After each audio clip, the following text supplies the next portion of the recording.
श्रीगुरुभ्यो नमः परमगुरुभ्यो नमः श्रीमदानंदतीर्थ भगवत्पादाचार्य योगीश्वर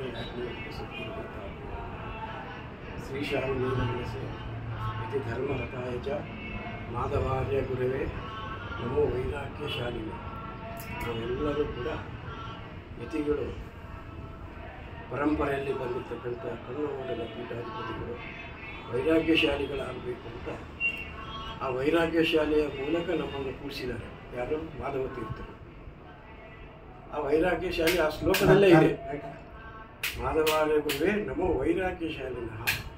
ಆ ಗುರುಗಳನ್ನು ನೆನೆಸಿಕೊಂಡು ನಾವು ವೈರಾಗ್ಯಗಳಾಗಬೇಕು ಹೊರತಾಗಿ ನಾವಾಗೆ ವೈರಾಗ್ಯಗಳಾಗ್ತೀವಿ ಅಂತ ಬರಲಿಕ್ಕೆ ಸಾಧ್ಯ ಇಲ್ಲ.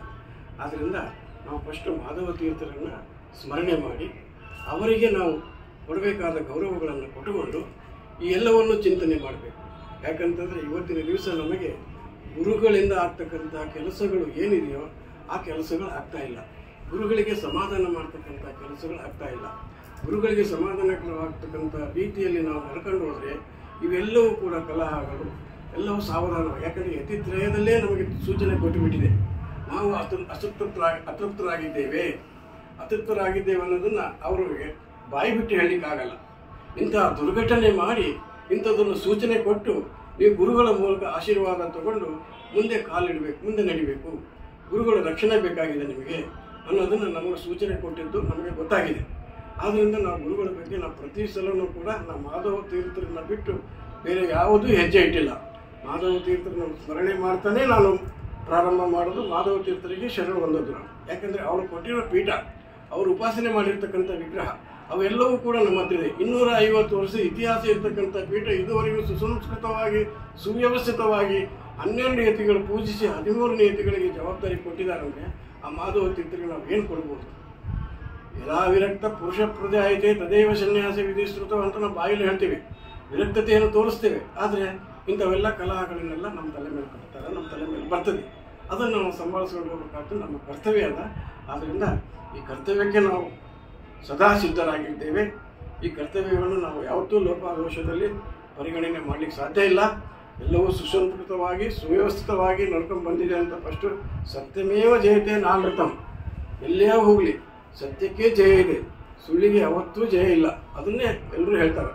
ಸತ್ಯಂ ವದ ಧರ್ಮಂ ಚರ ಸ್ವಾಧ್ಯಾಯ ಪ್ರವಚನಾಪ್ಯಮ ಪ್ರಮದಿತವ್ಯಂ ಆಚಾರ್ಯಾಯ ಪ್ರಿಯಂ ಧನಮಾರತ್ಯ ಮಾತು ವ್ಯವಸ್ಥೆ ಹೆಚ್ಚಿ ಅಂತ ಹೇಳ್ತಾರೆ. ಇದೆಲ್ಲ ಉಪನಿಷತ್ನಲ್ಲಿ ಯಾಕೆ ಹೇಳ್ತಾರೆ ಅಂದರೆ ಸತ್ಯಮೇವ ನಾವು ಯಾವತ್ತೇ ಕೂಡ ಧರ್ಮಾಚರಣೆಗಿದ್ದು ಸತ್ಯವನ್ನು ಯಾವಾಗ ನಾವು ಆಚರಣೆ ಮಾಡ್ತೀವೋ ಆ ಧರ್ಮಾಚರಣೆಗೆ ಅದು ಸ್ಫೋರಕವಾಗ್ತದೆ ಹೊರತಾಗಿ ನಾವು ಮಾಡ್ತಕ್ಕಂಥ ಕೆಲಸ ಧರ್ಮದಲ್ಲೇ ಇರ್ತದೆ. ಆದ್ದರಿಂದ ಇವತ್ತಿನ ದಿವಸ ನೀವೆಲ್ಲ ನಮ್ಮ ಕಣ್ಣುಮಣದ ಶಿಷ್ಯರಾಗಿದ್ದುಕೊಂಡು ನಮ್ಮ ಒಂದು ಅವಸ್ಥೆ ಏನಿತ್ತು ಅನ್ನೋದನ್ನು ನಾವು ಹೇಳಲಿಕ್ಕೆ ನಮಗೆ ಅಸಹ್ಯ ಅನಿಸ್ತದೆ. ಯಾಕಂದರೆ ಎಲ್ಲರೂ ಬಂದಿದ್ದರೂ ಕೂಡ ತುಂಬಿದ ಮಠದಲ್ಲಿ ಬಂದಿದ್ದಾರೆ. ತುಂಬಿದ ಒಂದು ಸಂಸಾರ, ತುಂಬಿದ ಕುಟುಂಬ ಅಂತ ಹೇಳ್ತಾರಲ್ಲ, ಆ ರೀತಿ ಇರ್ತಕ್ಕಂಥ ಪೀಠ. ನಾವು ಬರೀ ಪೀಠದಲ್ಲಿ ಬಂದಿದ್ದೀವಿ, ಆದರೆ ನಮ್ಮ ಹೆಸರಿನಲ್ಲಿ ಏನೂ ಇರಲಿಲ್ಲ. ಬ್ಯಾಲೆನ್ಸ್ ಅಕೌಂಟ್ನಲ್ಲಿ ಒಂದು ಯಾವುದಾದ್ರೂ ಒಂದು ಕಣ್ಣು ಮಠದ ಅಕೌಂಟ್ ಇದೆಯಾ ಅಂತ ನೋಡಕ್ಕೆ ಹೋದರೆ ಅಕೌಂಟ್ ಇಲ್ಲ. ಕಣ್ಣು ಮಠದ ಹಿಂದಿನ ಇತಿಹಾಸದಲ್ಲಿ ಯಾವುದಾದ್ರೂ ಬಿಟ್ಟು ಹೋಗಿದ್ದಾರೆ ಯತಿಗಳು, ಎಷ್ಟಾದರೂ ಅಕೌಂಟ್ನಾಗ ಇಟ್ಟೋಗಿದ್ದಾರಾ ಅಂತ ನೋಡಿದ್ರೆ ಅಕೌಂಟ್ನಲ್ಲಿ ದುಡ್ಡಿಲ್ಲ, ಏನೂ ಇಲ್ಲ. ನನ್ನ ಅಕೌಂಟ್ ಓಪನ್ ಮಾಡಬೇಕಾದ್ರೂ ಕೂಡ ಎಷ್ಟೋ ಕಷ್ಟಪಟ್ಟು ನನ್ನ ಅಕೌಂಟ್ ಓಪನ್ ಆಯಿತು, ಆದರೆ ಆಗಲಿಲ್ಲ. ಕೊನೆಗೆ ನನ್ನ ಪೂರ್ವಾಶ್ರಮದ ಅಕೌಂಟನ್ನು ಏನಾಯ್ತು ಪೂರ್ವಾಶ್ರಮದ ಅಕೌಂಟನ್ನು ತರಿಸಿಕೊಂಡು ಆ ಅಕೌಂಟ್ ಅದೇ ನಂಬರ್ ಚೇಂಜ್ ಇಲ್ಲ, ಆಧಾರ್ ಕಾರ್ಡ್ ನಂಬರ್ ಚೇಂಜ್ ಇಲ್ಲ, ಹೆಸರು ಮಾತ್ರ ಚೇಂಜ್ ಆಗುತ್ತೆ ಅಂತ ಹೇಳಿದ್ರು. ಯಾಕಂದ್ರೆ ಅಲ್ಲಿ 2 ಅಕೌಂಟ್ ಮಾಡ್ಲಿಕ್ಕೆ ಆಗಲ್ಲ ಅಂತ ಹೇಳಿದ್ರು. ಕಕ್ಕೇರದಲ್ಲಿ ಆಲ್ರೆಡಿ ಇವ್ರದ್ದು ಒಂದು ಅಕೌಂಟ್ ಇದೆ, ಬೇರೆ ಬ್ಯಾಂಕ್ ಇಲ್ಲ, ಬೇರೆ ಬ್ಯಾಂಕ್ನವ್ರು ಮಾಡ್ಲಿಕ್ಕೆ ಹೋಗ್ತಾ ಇಲ್ಲ. ಆ ಸಂದರ್ಭದಲ್ಲಿ ನನ್ನ ಅಕೌಂಟಿಗೆ ನಾನು ತರಿಸಿಕೊಂಡು ನನ್ನ ಅಕೌಂಟನ್ನು ಸ್ವಾಮೀಜಿ ಅಕೌಂಟ್ ಅಂತ ಮಾಡಿಕೊಂಡು ಆ ಅಕೌಂಟ್ನಿಂದ ಚಲಾವಣೆ ಆಯಿತು. ಆ ಪರಿಸ್ಥಿತಿ ಬಂತು ನಂದು. ಅದನ್ನ ಯಾರ ಮುಂದೆ ಹೇಳಬೇಕು? ನಾನು ಬಂದಾಗ ಒಂದು ಅಕೌಂಟ್ ಇಲ್ಲ, ಏನಿಲ್ಲ, ವ್ಯವಸ್ಥೆ ಇಲ್ಲ, ಮಠದಲ್ಲಿ ಏನೂ ಇಲ್ಲ. ಆದರೆ ಇವರೆಲ್ಲ ಬಂದು ನಮಗೆ ಅಕೌಂಟ್ ಇಡೋಣ ಅಂತ, ಒಂದು ಅಕೌಂಟ್ ಮೇಂಟೈನ್ ಮಾಡೋಣ ಅಂತ ನಮಗೊಂದು ತಿಳುವಳಿಕೆ ಕೊಟ್ಟರು. ಆ ತಿಳುವಳಿಕೆಯಿಂದ ನನಗೂ ಒಂದು ಮನವರಿಕೆ ಆಯಿತು. ಹೌದು, ನಾವು ಎಷ್ಟೋ ಮಠಗಳಲ್ಲಿ ಎಷ್ಟೋ ವ್ಯವಹಾರದಲ್ಲಿ ಬಳಿಗೆ ಬಂದಿದ್ದೇವೆ. ನಮ್ಮ ಮಠದಲ್ಲೇ ನಮಗೆ ಅಕೌಂಟ್ ಇಲ್ಲ ಅಂದರೆ ಎಷ್ಟು ಅಸಹ್ಯ. 250 ವರ್ಷದ ಇತಿಹಾಸ ಇರ್ತಕ್ಕಂಥ ನಮ್ಮ ಕಣ್ಣಿಗೆ ಕಂಡಿರ್ತಕ್ಕಂಥದ್ದು ವಿದ್ಯಾ ತಪೋನಿಧಿ ತೀರ್ಥರಿಂದ ಹಿಡಿದು ವಿದ್ಯಾಭಾಸ್ಕರವರೆಗೂ ನಾವು ಒಡನಾಟಿನಲ್ಲಿದ್ದವರು. ಅಲ್ಲಿಂದ ಇಲ್ಲಿವರೆಗೂ ಒಂದು ಅಕೌಂಟು, ಒಂದು ದುಡ್ಡು, ಒಂದು ವ್ಯವಹಾರ ಏನೋ ಮಠದಲ್ಲಿ ಇಲ್ಲ ಅಂತಂದರೆ ಎಷ್ಟು ಅಸಹ್ಯಕರವಾದ ವಾತಾವರಣ ಅಂತಂದು ನಾನು ಈಗ 3 ವರ್ಷದಿಂದ ಮಾಡಿಗೇರಿ ಒಂದು ಟೀಮ್ ಬಂತು. ಅದಕ್ಕಿಂತ ಮುಂಚೆ 2 ಟೀಮ್ ಬಂದಿತ್ತು. ಅವಾಗೇನು ಮಾಡಲಿಕ್ಕಾಗಲ್ಲ, ಒಬ್ಬರ ಮೇಲೆ ಹೇಳಿ ಅದು ಪಲಾಯನ ಆಯಿತು. ಆಮೇಲೆ ಮಾಡಿಗೇರಿ ಟೀಮ್ ಬಂದಾಗ ಅದು 3 ಸಲ ಬಂತು.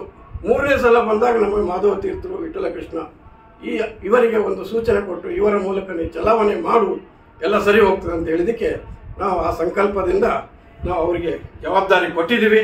ಆ ಜವಾಬ್ದಾರಿ ಮೂಲಕ ಇವತ್ತಿನ ದಿವಸ ನೀವೆಲ್ಲ ಚಾಲೆಂಜ್ ಮಾಡ್ಬೋದು, ಮಾಡಿಗೇರಿನೂ ಚಾಲೆಂಜ್ ಮಾಡ್ಬೋದು, ಸ್ವಾಮಿಗಳನ್ನು ಚಾಲೆಂಜ್ ಮಾಡ್ಬೋದು, ಮಠದವ್ರನ್ನೂ ಚಾಲೆಂಜ್ ಮಾಡ್ಬೋದು.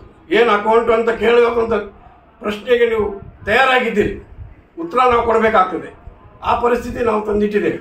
ಇದಕ್ಕಿಂತ ಮುಂಚೆ ಏನಿತ್ತು ಮಠದಲ್ಲಿ? ನೀವೇ ಹೇಳ್ರಿ, ಎಲ್ಲರೂ ಭಾಳ ವರ್ಷದಿಂದ ಇದ್ದವರಿದ್ದೀರಿ, ನನಗಿನ್ನ ಬಲ್ಲವರಿದ್ದೀರಿ. ಮಠದಲ್ಲಿ ಯಾವುದಾದ್ರೂ ಒಂದು 10 ರೂಪಾಯಿ ಇತ್ತ ಅಕೌಂಟ್ನಲ್ಲಿ ಬ್ಯಾಲೆನ್ಸ್ ನಿಲ್ಲ ಅಂತಾದ್ರೂ ಇಲ್ಲ. ಆ ಪಾಸ್ಬುಕ್ಕಲ್ಲಿ ಬ್ಯಾಲೆನ್ಸ್ BF ಅಂತ ಬರ್ತಾರ, ನೆಕ್ಸ್ಟ್ ಬಂದಾಗ ಎಂಟ್ರಿಗೆ ಹೋದಾಗ ಅದಕ್ಕೆ ಎಂಟ್ರಿ ಮಾಡಿಸ್ತಾರ, ಇಷ್ಟಿತ್ತು ಮಠದಲ್ಲಿ ಅಂತ. ಅದನ್ನಾದರೂ ಇತ್ತ? ಅದನ್ನು ಯಾರು ಕೇಳುವವರಿಲ್ಲ. ಇವತ್ತು ನಾವು ಇಷ್ಟು ಅಕೌಂಟ್ ಮಾಡಿಟ್ಟಿದ್ದೇವೆ, ಇಷ್ಟು ಭದ್ರತೆ ಮಾಡಿದ್ದೇವೆ. ಇವತ್ತಿನ ದಿವಸ ಕೇಳಲಿಕ್ಕೆ ಒಂದು ರೈಟ್ಸ್ ಇದೆ. ಏನು ಅಕೌಂಟ್ ಆಯಿತು, ಎಲ್ಲಿ ಹೋಯ್ತು ಈ ದುಡ್ಡು, ಎಲ್ಲಿಂದ ಬಂತು, ಯಾರು ಕೊಟ್ಟರು, ಎಲ್ಲಿ ಸೇರ್ತು, ಯಾರಿಗೆ ರಸೀದಿ ಹೋಯ್ತು, ಇಷ್ಟೆಲ್ಲ ಪ್ರಶ್ನೆಗೆ ಉತ್ತರ ಕೊಡ್ತಕ್ಕಂಥ ಒಂದು ಸಂಸ್ಥೆ ಆಗಿದೆ. ಇಂತಹ ಸಂಸ್ಥೆ, ಭದ್ರತೆ ಸಂಸ್ಥೆ ನನ್ನ ಯತಿ ನೇತೃತ್ವದಲ್ಲಿ ನಡೆದಿದೆ. ಅದನ್ನು ನಾವು ಸಂತೃಪ್ತವಾಗಿ ನಾವು ಮನಸಾರೆ ನಾವು ಸ್ವೀಕರಿಸ್ತಾ ಇದ್ದೇವೆ, ನಿಮ್ಗೆ ತಿಳಿಸ್ತಾ ಇದ್ದೇವೆ.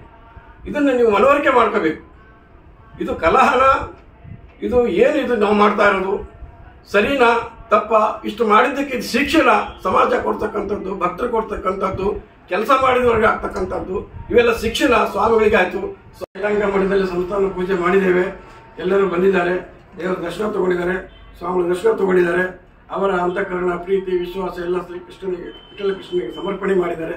ತನ್ನ ಮೂಲಕ ಶ್ರೀಗಳವರಿಗೆ ಈ ತಮ್ಮ ನೇತೃತ್ವದಲ್ಲಿ ನಡೆದಿರ್ತಕ್ಕಂಥ ಆಗು ಹೋಗುಗಳ ಮತ್ತು ಪ್ರತಿಯೊಂದು ಕೂಡ ತಮ್ಮಲ್ಲಿ ಇರ್ತಕ್ಕಂಥ ಮಾಹಿತಿ ಲೆಕ್ಕದ ಮೂಲಕ, ಟ್ರಸ್ಟಿನ ಮೂಲಕ, ಟ್ರಸ್ಟ್ ಏನೆಲ್ಲ ಮಾಡ್ತು, ಟ್ರಸ್ಟ್ ಹೇಗೆ ಯಾವ್ಯಾವ ರೂಪದಲ್ಲಿ ಹಣ ಸಂದಾಯ ಆಯಿತು, ಹಣ ಸಂದಾಯ ಆಗಿರ್ತಕ್ಕಂಥದ್ದನ್ನು ಯಾವ್ಯಾವ ರೀತಿ ನಾವು ಅದನ್ನು ವಿನಿಯೋಗ ಮಾಡಿದ್ವಿ ಮತ್ತು ಹೇಗೆ ಮಾಡಿದ್ವಿ, ಏನೆಲ್ಲ ಖರ್ಚಾಯಿತು, ಆ ಖರ್ಚಿನ ವ್ಯವಸ್ಥಿತವಾದ ಒಂದು ಮನವರಿಕೆ ಮೂಲಕ ಎಲ್ಲ ಫೈಲ್ಗಳ ಸಮೇತ ಅವರು ಇವತ್ತಿನ ದಿವಸ ಬಂದು ನಮಗೆ ಕೊಟ್ಟಿದ್ದಾರೆ.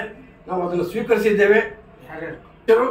ಹಾಗೂ ಆ ಟ್ರಸ್ಟಿಗೆ ಸಂಬಂಧಪಟ್ಟ ಕೋಶಾಧಿಕಾರಿಗಳು, ಅವರ ಹೆಸರು ಅಂತಂದರೆ ಮಾಡಿಗೇರಿ ಹಾಗೂ ಪ್ರಹ್ಲಾದ್ ಕಣಸೇವಿ, ಇದಕ್ಕೆ ಸಂಬಂಧಪಟ್ಟ ಆ ವ್ಯಕ್ತಿಯ ಹೆಸರು.